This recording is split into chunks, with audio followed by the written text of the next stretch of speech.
An Israeli airstrike in central Syria has killed one Syrian soldier and 3 pro-Iranian fighters. This is according to a UK-based war monitor, Syrian Observatory for Human Rights. The Syrian state news agency SANA had earlier quoted a military source saying that Wednesday's attack near the city of Palmyra in Homs had killed a soldier and wounded 3 others. According to the source, at approximately 20:34 GMT, the Israeli enemy carried out an aerial aggression on the area of Palmyra, targeting a communication tower and several positions in its vicinity. The UK-based monitor said the attack targeted several Iranian positions, among them the communication tower near the T4 airbase east of Palmyra. The observatory said Israeli fighter jets flew over the Iraqi-Syria-Jordan border triangle when it carried out the attack. And Global Affairs Analyst Nweke joins us via Skype from Belgium as we discuss this development. Good to have you join us. Thank you, Precious, for having me. So what do you make of this latest move by Israel to terminate Iran's attempt to supply Hezbollah with advanced weapon? First and foremost, a little bit of background. Iran is seen to have a military ambition that is unfriendly, of course, to Israel, and as a matter of fact, an ambition to, force Israel out of the face of the nation. Now, one of the ways they are doing that and have continued to do that over, a period of time, but intensifying with, the war in Syria, is actually using underground bases in Syria to, as kind of production units, production base for weaponry and other arsenals.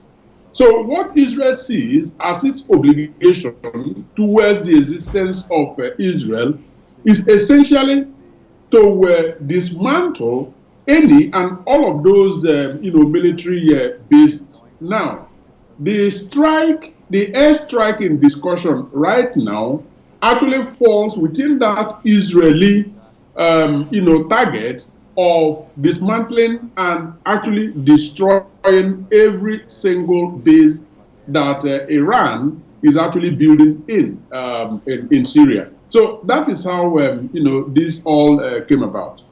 And I appreciate that you went back in time just a bit, because it is a very complicated issue with several alliances in this matter, but it is predominantly about the Golan Heights that Israel seized in during the 1967 war.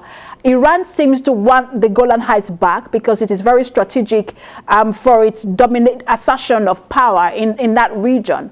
But it also seems as if Iran sees the Taliban takeover in Afghanistan as some sort of weakness on the part of Washington, and it seems to be stringing the U.S. along and putting Israel on the line in terms of security. Talk to us about this, if you also perceive this to be the situation.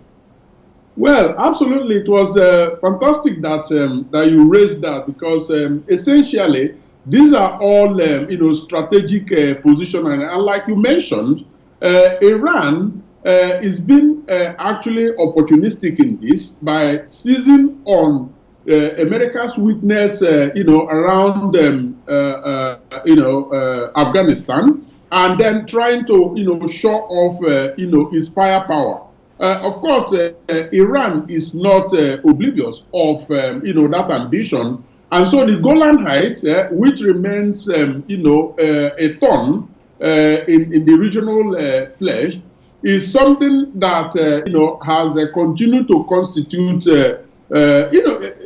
extensive battleground. So yes, Iran wants to show off its power there. Israel wouldn't have that, and so it has turned out to be the main target of this ongoing and protracted battle. So let's talk about Russia. We said earlier that this is very complicated and with several players and strategic alliances. Russia is one of those strategic alliances. Sadly, it is allied with Iran and the Assad regime, as well as Hezbollah, in this issue. Some time ago, I think that was in July, there were indications that Russia might be getting frustrated with all of these airstrikes by Israel it's over Syria. Talk to us about what you think that Russia's reaction might be, because it also has forces when it comes to the Syrian forces in fighting the war in Syria. Yes, ambitions are different.